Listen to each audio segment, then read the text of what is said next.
Madame Slissa, 13 à 16.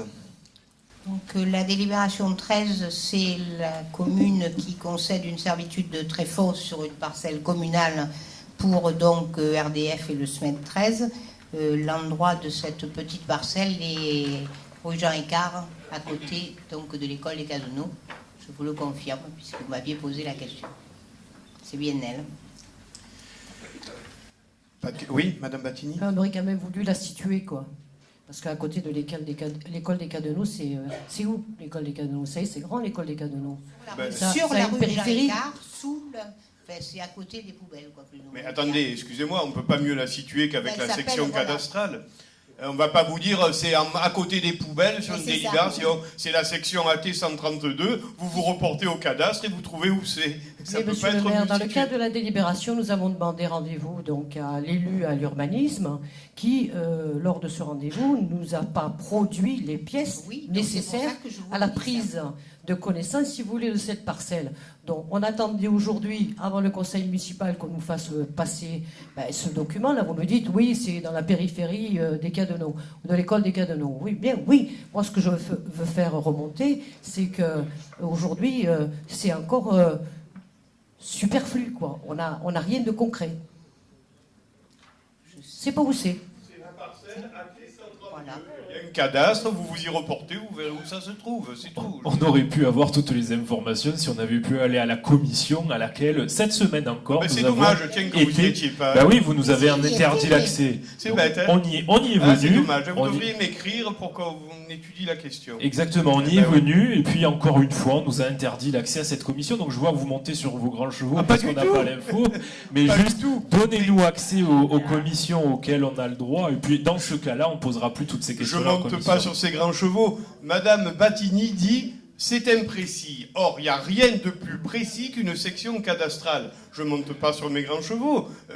Dans une délibération, on identifie un lieu par la section cadastrale, pas en disant au fond du couloir à gauche, à côté de la poubelle et à 2 pas des WC. La précision, c'est ça. Vous l'avez. Madame. Je voulais remercier particulièrement vos services à l'urbanisme qui sont très accueillants et qui m'ont fourni tous les dossiers nécessaires à cette délibération. Écoutez, je suis ravi, les avis sont partagés. Hein. Tu devais pas être de bon poil. Hein, pardon, vous devriez pas être de bon poil, Madame Slissa, ce jour-là. Ça arrive, hein, comme tout le monde. Hein, ouais. Allez, on met aux voix parce que qui est pour? Qui est contre? Qui s'abstient? Adopté. Voie de sécurité, zone de plan de campagne. Il s'agit de la régularisation, des régulations foncières en tant que cession et servitude qui ont été nécessaires pour la création de la voie de sécurité de plan de campagne qui, vous le savez, est faite puisqu'on l'a inaugurée il y a déjà quelques semaines. Simple régularisation. Des questions, des remarques aussi, il est dessus. Oui. Oui. Je mets aux voix qui est pour, qui est contre, qui s'abstient, adopté.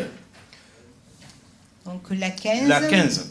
L'association des commerçants des Pennes Mirabeau nous a transmis une demande que je dirais exceptionnelle de subvention dans le cadre de la volonté que nous avons de les encourager à la dynamisation de leur commerce et à les soutenir en particulier dans la période des fêtes de fin d'année. Nous avons décidé de proposer une participation à leur projet. Et donc, c'est l'objet de cette délibération. Ce que je voudrais préciser vraiment, c'est que, bon, je dis que c'était une délibération exceptionnelle, et à la limite, on pourrait dire expérimentale. Il ne s'agit pas de penser que c'est une délibération qui sera reconduite sans bilan, ou qui sera peut-être pas conduite. Des questions? Oui, monsieur Amaro. 2 points. Le premier, juste pour rappeler que la dernière fois que nous avons parlé de l'association des commerçants, vous nous aviez dit que, monsieur Rinaldo, vous nous aviez dit qu'il y avait eu une prise de pouls auprès des commerçants en septembre 2013 concernant le marché de Noël cette année, puisqu'on rappelle qu'il n'y a eu aucune concertation entre les commerçants du village pour le marché de Noël. Vous nous aviez dit, mais si, après vous avoir relancé 15 000 fois, vous nous avez dit, mais si, on les a concertés en septembre 2013. Bon, on a fait le tour de tous les commerçants du village, ils sont tous unanimes, ils ne vous ont pas vu une seule fois en septembre 2013 pour une concertation sur le marché de Noël. Petit aparté. Concernant cette délibération, moi je ne comprends plus du tout pourquoi on vote ce soir, parce que Monique, c'est pas du tout ce que vous nous avez expliqué au rendez-vous la dernière fois. Vous nous aviez expliqué qu'il était histoire de se faire accompagner par des personnes pour éviter les vols sur les périodes de Noël, donc rien à voir avec un dynamisme sur l'association des commerçants. Je ne sais pas si je parle vraiment français. Ou si vous lisez bien ce qui est écrit, j'ai repris ce qui était dans la délibération, qui n'a rien d'être contraire au fait que c'est bien dans le cadre de la dynamisation et du soutien de nos commerçants. Mais quel rapport avec l'accompagnement pour éviter les vols sur les fêtes de fin d'année? Vous nous avez expliqué au rendez-vous. Pour protéger les commerces et conserver ce style de dynamisation que nous souhaitons. Et protéger les commerces dans quel sens? Pourquoi éviter les vols? C'est le lien, je ne le trouve pas entre ce que vous nous avez dit avant-hier, ou hier, c'était hier. Je ne trouve pas le lien entre ce que vous nous avez dit hier et là ce soir. Non, mais déjà, il y a hier ou avant-hier, effectivement, avant-hier plutôt, vous n'aviez pas compris non plus ce que je vous avais dit. Alors aujourd'hui, je le dis autrement, c'est pas mieux. Hein. Attendez. Pas comment faire. Hein. Alors, pour faire de la mauvaise foi, je crois qu'il n'y a pas plus fort. Je reprends ce que vous nous avez. Je reprends ce que vous nous avez dit la dernière fois. Avant-hier, vous nous avez expliqué que cette délibération était pour se faire accompagner, pour rémunérer des personnes qui allaient accompagner les commerçants sur les fêtes de fin d'année pour éviter les vols pendant les fêtes de Noël. À cela, je vous ai répondu, écoutez, moi qui suis dans le commerce, puisque je gère bon nombre de boutiques à travers toute la région, quand il y a des problèmes de vol, on ne subventionne pas une association, on déploie de la police municipale ou des ASVP. À ça, vous m'avez répondu, ah oui, mais attendez, là c'est bon, c'est pour les vols de fin d'année. Alors, attendez. Je vous coupe tout de suite sur ce point. Ce que j'ai répondu, c'est que la police municipale intervient sur le terrain, sur la voie publique, et que les commerçants souhaitaient aussi une intervention dans leur commerce. Oui, mais donc, vous nous avez parlé. Il ne s'agit pas de la même chose. Là, on va reprendre ce que vous nous avez dit. Vos mots ont été avant-hier. Cette subvention va en partie permettre d'accompagner les magasins pour éviter les vols sur les fêtes de fin d'année. Parce que vous savez que... Donc, est-ce que c'est le job d'une subvention de faire ça? Et ce soir, vous nous dites que nous n'avons rien compris. Non mais attendez, là, il y a un problème quelque part. Je ne sais pas si c'est à nous de faire ça, mais nous proposons de le faire. Parce qu'on pense que c'est une bonne chose. Donc cette subvention des commerces. Donc cette subvention va permettre de subventionner des accompagnateurs qui vont éviter les vols sur la fête de fin d'année. C'est écrit que des dispositifs humains et techniques. C'est une autre façon de le dire. C'est écrit dans la délibération. Non mais répondez-moi oui ou non. Je vous demande juste oui ou non. Oui ou non à quoi? Est-ce qu'on va subventionner avec cette attribution-là des personnes qui vont accompagner les commerces pour éviter les vols sur la fin d'année, comme vous l'avez dit? Vous mettez un point après accompagner les commerces. Non, mais... Voilà, c'est tout. Oui, donc vous n'allez pas... protéger. Donc je vois que le discours que vous avez en conseil municipal n'est pas du tout le même que celui que vous avez en rendez-vous.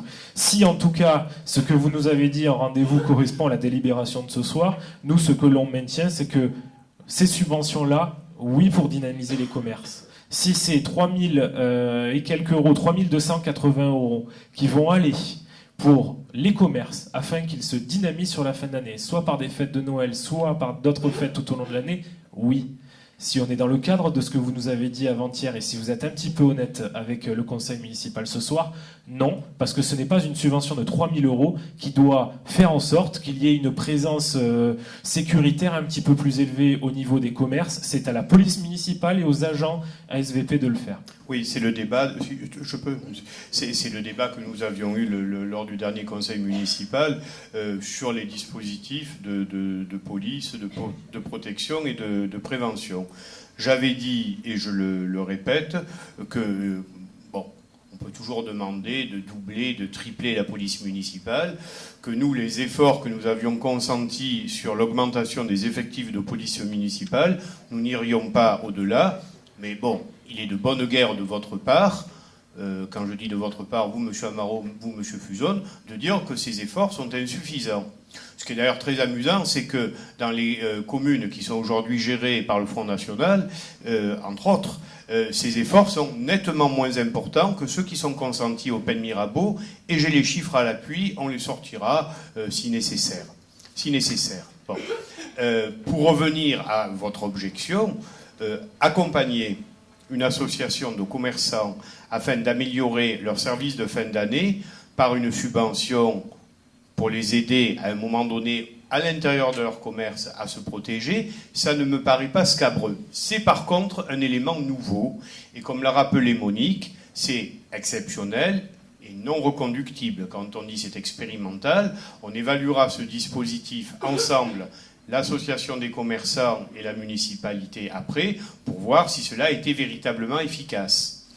Je rappelle que, je vous donne la parole, je rappelle que pour les fêtes de fin d'année, nous avons aussi le dispositif dit plan Danton de collaboration entre police municipale et police nationale, plus les autres dispositifs que nous avons mis en place depuis peu de temps, et en particulier la vidéoprotection et le centre de supervision urbain. Alors, on peut juger ces dispositifs inutiles, coûteux, insuffisants, tout ce qu'on veut. Nous, c'est ce qu'on apporte, c'est ce qu'on offre à la population. On peut toujours faire mieux sans doute. Nous estimons que c'est déjà pas mal. Voilà, donc là, je crois que je vous ai répondu très, très clairement.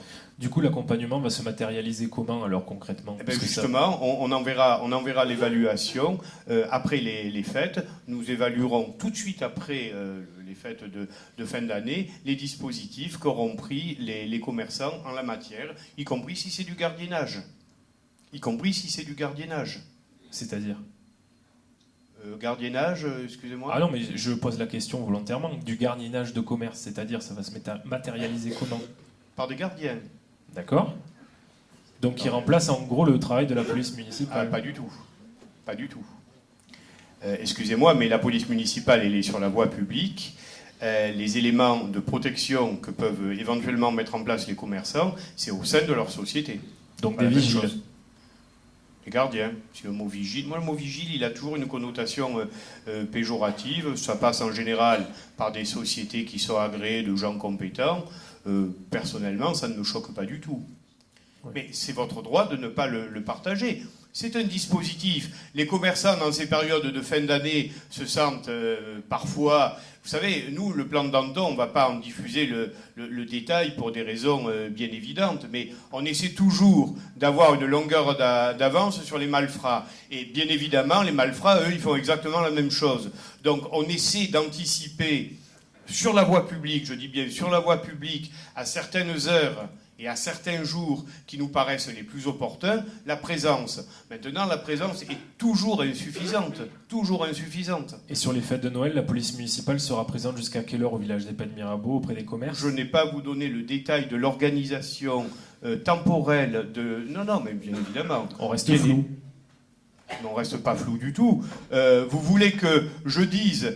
Oh non, vous êtes extraordinaire. Le jour, le lieu et l'heure où les policiers municipaux seront là, comme étant donné que c'est retransmis par la télé, eh bien les malfrats n'auront qu'à voir la retransmission du conseil municipal pour attendre que nos policiers municipaux partent pour venir faire leur mauvais coup. Alors, continuez, vous allez aller loin. Vous le tournez en autodérision, mais Non, en dérision. Autodérision, oui. Ça serait contre moi. Non, je vous tourne en dérision. Ça va se retourner, ça va se retourner contre vous. Je la reprends. Ça va se retourner contre vous, puisque ça rejoint... Ma question était très bien tournée dans le sens où ça rejoint la demande des commerçants qui demandent une présence de la police municipale jusqu'à la fermeture des commerces. La police municipale sera là en fonction de ce qui nous paraît le plus opportun, cher monsieur. Puisque la problématique des commerçants, c'est à la sortie de leur commerce, comme ça a pu arriver plusieurs fois au bar tabac de la presse. C'était pas la sortie, c'était à l'ouverture. De la Renardière, à l'ouverture et à la sortie. Attendez, raison pour laquelle... moi, à 5 heures du matin, le lendemain du coup, j'y étais. Vous savez... Ne cherchez pas à me donner des leçons sur comment on organise la police municipale. Je ne suis pas un professionnel de ces choses-là, mais on a à la tête de la police municipale de bons professionnels qui, croyez-moi, avec les moyens qu'ils ont, bien évidemment, font de leur mieux pour être là où il faut, au moment où il faut. Bien sûr, mais ce n'est pas les agents municipaux que je critique, c'est les personnes qui leur donnent les moyens que je remets en cause. Ce ne sont pas eux, bien au contraire. On a fait des efforts considérables en matière de moyens. On a les chiffres là. Je vais, pendant qu'une autre question est posée, je vais vous sortir quelques chiffres que je m'étais fait passer. Et bien sûr, on peut les multiplier par 2, par 3, par 4, sauf qu'on a fait d'autres choix politiques. Un exemple, tout à l'heure. Tiens, on va prendre un exemple concret. Les classes de découverte, ça coûte combien globalement à l'année? Autour de 50 000 euros, à peu près. À peu près. Allez, 60. Ça fait quoi? 2 policiers municipaux? Il n'y a pas que ça. Les choix politiques de budget en fonction des dépenses, je les assume pleinement. Pleinement. Vous, votre rôle, c'est de les critiquer. Vous avez raison. Vous avez raison. Je ne vais pas aujourd'hui doubler la police municipale au détriment de subventions diverses et variées que vous vous régalez de critiquer. C'est votre rôle. Nous, on critique quand il le faut. Voilà. Alors, j'aimerais qu'on mette à l'ordre en avant les choses quand il le faut. Alors, il y a Madame Battini et Monsieur Baroni. Madame Battini. Concernant les critiques, nous, ce que l'on critique, c'est quand une femme se fait cambrioler, qu'elle appelle la police municipale à 21h et que la police arrive le lendemain à 8h. Ça, on se permet de le critiquer, oui, monsieur le maire. Moi, monsieur le maire, je me demande comment un vigile va pouvoir maintenir la fréquentation des commerces, la fréquentation de la clientèle dans les commerces de la commune. Quelles actions, comment est-ce qu'il va mener des actions dans les quartiers qui comptent au moins 5 adhérents par association? Que ces agents, si vous voulez, qui vont être devant les portes, ils vont distribuer du vin chaud. Et il y aura donc des activités, des animations de Noël. Donc tous ces gardiens feront ça. Donc ça, c'est l'objet de la demande de subvention de l'association des commerçants que j'ai consultée cet après-midi. Voilà. Donc objectif, développement des chalands dans les quartiers, rayonnement les peines villages et la Gavotte. Donc on oublie les cas de l'eau. Et ce sera réalisé du 15-12 au 7-1-2015. Voilà, moi ce qui m'étonne, c'est que un agent devant la porte de sécurité va organiser tout ça. On a bien compris avec M. Amaro que vous étiez contre, mais c'est votre droit. Nous, on essaye quelque chose en complément des dispositifs de force publique municipale. Vous n'êtes pas d'accord, je le respecte. Vous votez contre, je crois avoir dit clairement ce dont il s'agissait. Je ne vous dis pas que c'est un dispositif pérenne et qu'on va renouveler à vie. Je dis simplement qu'à un moment donné, moi je n'ai pas la possibilité de prendre des vacataires en matière de police municipale. Voilà. Ça c'est quelque chose que l'on ne peut pas faire. Si on pouvait le faire, sans doute le ferait-on. Tiens, soit dit en passant, M. Amaro, vous faites la confusion entre le rôle de la police municipale et de la police nationale.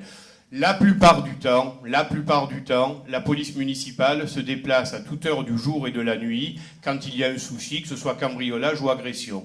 Peut-être y a-t-il eu un loupé une fois, et là encore, ils ne sont pas parfaits, c'est possible. Je rappelle quand même que le rôle tel qu'il est donné à la police municipale et à la police nationale, c'est à la police nationale de se déplacer en tant que force publique s'il y a un cambriolage. Bon. En général, moi je donne à l'instruction aux municipaux de le faire dans la mesure du possible. Là, peut-être ne l'ont-ils pas fait. Je suis prêt à l'admettre. Vous me ferez passer le dossier en particulier. Monsieur Baroni. Oui, moi j'hallucine un peu quand j'entends des propos comme ça, là. La police municipale, les vigiles, les gardiens... Personne... Si, monsieur le maire, vous voulez juste en parler un moment, mais la police nationale, tranquille. Personne ici, ou en tout cas de façon largement insuffisante, c'est là qu'il est le problème. Je veux dire. La sécurité des personnes et des biens, c'est pas moi qui le dis, hein, c'est la Constitution, elle est comme ça. C'est du rôle de l'État. Mais on n'en parle jamais. On a ici une police nationale pitoyable. Et à longueur de journée, moi je suis contre, et chacun le sait, mais on a trop de policiers municipaux. Alors, on n'en a pas trop dans l'absolu, c'est pas ce que je veux dire, mais c'est parce qu'on a un manque énorme pour un chef-lieu de canton qu'on n'est plus. On est ridicule en police nationale. Et on tape toujours sur la police municipale, et j'entends dire ici, effectivement, s'il y a un cambriolage, c'est la police nationale qui devrait être là. Mais elle ne devrait pas être là le jour comme la nuit. Mais bon, moi je voudrais le préciser quand même, le rappeler, parce que c'est un peu tristouné qu'il n'y ait que mon groupe, que ma sensibilité, qui disent haut, fort et tout le temps et depuis des années que c'est un vrai commissariat qu'il nous faudrait ici. Et comme on n'en a pas, et c'est facile de s'en encombrer, on embauche les policiers municipaux, on parle de vigiles, on fait passer des Monsieur Baroni, excusez-moi, il n'y a pas que votre groupe. Je crois avoir largement mené ce combat que je n'ai pas gagné, hein, j'en conviens, depuis que je suis élu. Il n'y a pas que votre groupe. Non, mais je ne serai pas très long. J'ai entendu je ne t'interromps pas, je dis simplement, il n'y a pas que votre groupe. Mais j'aurais terminer rapidement. Mais ça me frappe un peu, quoique à longueur de jour, là, à longueur de conseil et compagnie, on en parle maintenant dans la police nationale.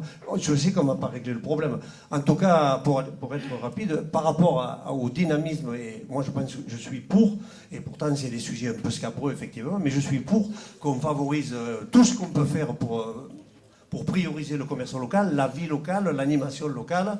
Et je suis complètement, mais comme d'autres aussi, catastrophé quand on voit un commerce qui ferme et que ça devient un magasin.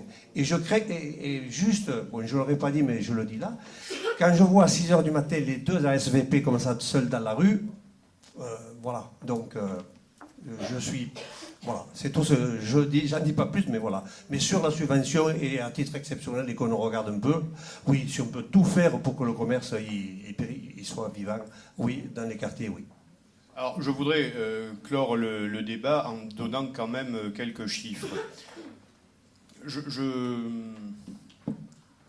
veux pas donner des noms de villes parce que ce serait pas correct, mais quand je regarde des villes de même strate de population, afin de comparer ce qui est comparable, on ne va pas comparer les Pennes Mirabeau à Marseille, tiens, par exemple, avec ses 800 000 habitants.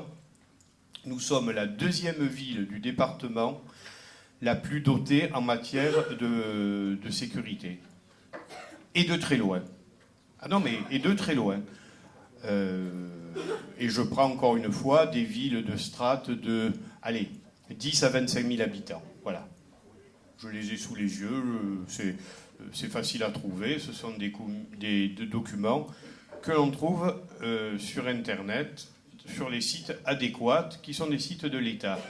Concernant le coût de la sécurité en 2014, si j'additionne agents de police municipale, services administratifs de la même police municipale, ASVP et CSU, on arrive à 1 800 000 euros. 1 800 000 euros. C'est énorme. Et là, je rejoins M. Baroni, c'est sans doute trop, parce que, mais j'assume ce choix politique.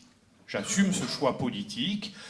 Notre police municipale, quelque part, est supplétive de la police nationale à cause de la grande indigence de l'État, qu'il soit de gauche comme de droite. Voilà. Donc, il faut mettre aux voix quand même cette délibération. On est allé assez loin. C'était... Attendez. La 15. Oui. La 15 qui est pour, qui est contre, qui s'abstient. 2 abstentions.